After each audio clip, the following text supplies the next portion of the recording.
আসসালামু আলাইকুম রহমতুল্লাহ। আফসোস মুসলমান, হায় আফসোস। তোমরা যদি তোমাদের প্রকৃত দিন ধর্ম ইসলামটাকে ভালোভাবে বুঝতা এবং জানতা। বাংলাদেশের ভিতরে একটা দল আছে, হিন্দুত্ববাদী দল, সেইটার নাম হচ্ছে ইসকন।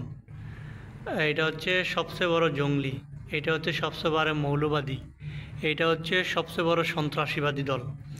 এই দলটার এখন মূল টার্গেট হচ্ছে সরল মুসলিম যুবতী বোনদেরকে, হিন্দু যুবকেরা তাদেরকে সুকৌশলে প্রেমের ফাঁদে ফেলে তাদেরকে দর্শন করা এবং তাদের পেটে হিন্দুদের বাচ্চা দেওয়া। এইটা হচ্ছে তাদের এখন মূল টার্গেট।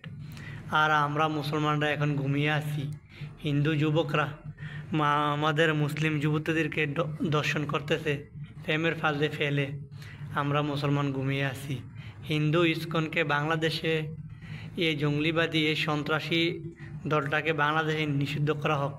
দ্বিতীয় হচ্ছে আমি বলতে চাই হচ্ছে মুসলমানদের যুবতীদের যারা পিতামাতা আছে, মুসলমান পরিবারে যারা দায়িত্বশীলেরা আছে, আপনারা কি গাইরথহীন?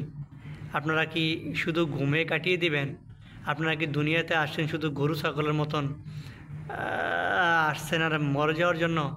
আপনাদের ঘরের বেটি, আপনার ঘরের স্ত্রী, সন্তান, নারী, মহিলা, আপনার কন্যা সন্তান কোথায় যাচ্ছে, কার সাথে মিশতেছে, এগুলো দেখা আপনার দায়িত্ব। আপনি যদি এগুলো যদি না দেখতে পারেন তাহলে হচ্ছেন আপনার দায়ুসের জন্য জান্নাত হারাম। আমাদের প্রত্যেক মুসলমানদের পরিবারদেরকে সচেতন হওয়া দরকার। আমি আজকে খুবই দুঃখের সাথে এই কথাগুলো বলতেছি, কারণ আমিও একটা মেয়ের বাপ। সবাই সচেতন হন, এখনও সময় আছে।